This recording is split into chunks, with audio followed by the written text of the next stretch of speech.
Hi friends, எல்லாருக்கும் வணக்கம். என்னோட பேர் கீதா ஸ்ரீ. நான் என் அப்பா அம்மானா எனக்கு ரொம்ப பிடிக்கும். அதுக்கு அடுத்தது பிடிச்சது என்னோட லவர். அவன் பேர் ரிதீஷ். நான் அவனை ரொம்ப சின்சியராக டீப்பாக லவ் பண்ணேன். அந்த லவ்வுக்கு பலன் அவன் இன்னொரு பொண்ணை மேரேஜ் பண்ண போகிறேன்னு சொன்னான். 1.5 வருஷமாக நான் லவ் பண்ணுறேன்னு சொன்னான். அதையும் தாங்கிக்கிட்டேன். இதுக்கு மேலேயும் அது என்னால் தாங்க முடியாது. அந்த விஷயம் எனக்கு தெரிய வந்தது என்னோட பர்த்டே அன்னைக்கு. கரெக்டாக எனக்கு அந்த விஷயம் தெரிய வந்தது. எனக்கு அடுத்த நாள் ஏர்போர்ட்டில் இன்டர்வியூ. நான் ஏர்லைன்ஸ் மேனேஜ்மெண்ட் முடிச்சிருக்கேன்.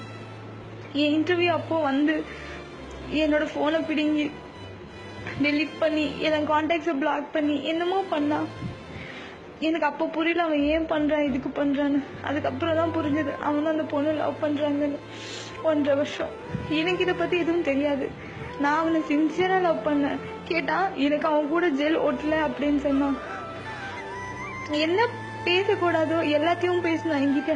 அந்த பொண்ணு நானும் எப்படி இருந்தோம், அந்த பொண்ணும் அதே மாதிரி பேசினாங்க. இது என்னோட கடைசி வாக்குமூலம். நான் என் உயிர் விட போகிற இந்த நிமிஷம் நான் இந்த மெசேஜ் ஃபார்வர்ட் பண்ணுறது எல்லாருக்கும் 3:30 இந்த மெசேஜ் எவ்வளோ ரீச்சபிள் ஆகணுமோ அவ்வளோ ரீச்சபிள் ஆகட்டும். என்னோட சாவுக்கு யாருமே காரணம் இல்லை, நான் மட்டும்தான். எனக்கு லவ் ஃபெயிலியர். என் லவருக்கு நான் ப்ராமிஸ் பண்ணேன் என்னோட ரிதீஷ்க்கு நான் சாக மாட்டேன்னு.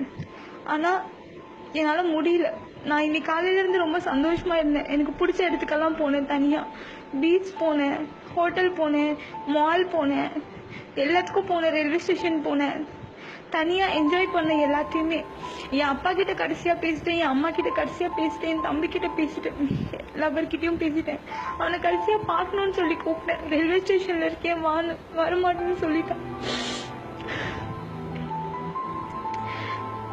நான் ட்ரெயினில் விழுந்து சாகுறதா இல்லை எங்கே போய் சாகுறதுன்னு தெரியல. ஆனால் நான் சாகுவேன், அது கன்ஃபார்ம்.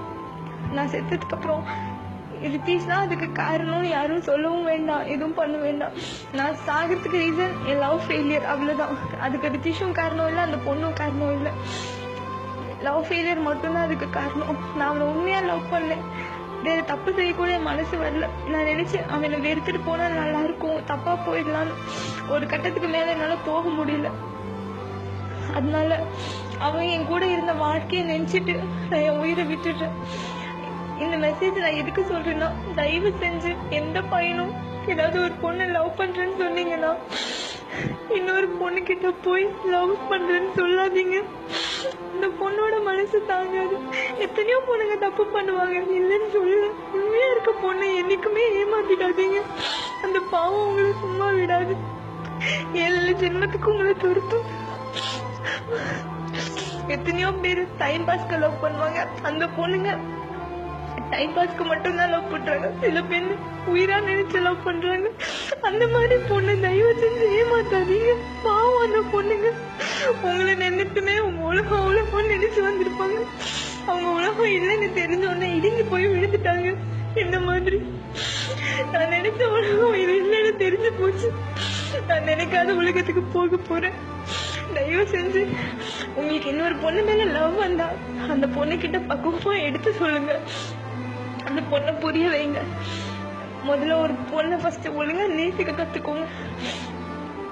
அந்த பொண்ணு முன்னாடி இன்னொரு பொண்ணை பத்தி பேசாதீங்க. அந்த பொண்ணோட மனசு தாங்காது. என்கிட்டயே அவன் சொல்லுவான், எனக்கு அந்த பொண்ணு தான் பிடிச்சிருக்கு, ஒன்னும் பிடிக்கல. இந்த வார்த்தைக்காக மட்டும்தான் நான் சாகுறேன். எதை பத்தியும் நினைக்கல, என் அப்பா அம்மா எதை பத்தியும் நினைக்கல. ஆசை வச்சுட்டேன். என்ன என் அப்பா அம்மாவும் இதுக்காக செத்துருவாங்க என் கூட. ஆனா இந்த மெசேஜ் எல்லாருக்கும் பாஸ் ஆகும் போது யாராவது ஒருத்தங்க எனக்கு தெரிஞ்சவங்க இருந்தீங்கன்னா என்னோட அப்பா அம்மா கிட்ட ஆறுதல் சொல்லுங்க. நான் அவங்கள ஏமாத்தல, அவங்க என்னால கஷ்டப்படக்கூடாதுன்னு நான் போனேன்னு சொல்லுங்க. அவங்க நிம்மதியா இருக்கணும். என் தம்பி இருக்கா, அவனுக்காக அவங்க இருக்கணும்னு சொல்லுங்க. இது அவங்க கிட்ட காட்டுங்க. அம்மா ப்ளீஸ், அம்மா அப்பா ப்ளீஸ், அப்பா என்ன மன்னிச்சிருங்க. எனக்கு வேற வழி தெரியல. என்னால அவனை மறக்க முடியலப்பா, நிம்மதியா இருக்க முடியலப்பா. I'm so sorry,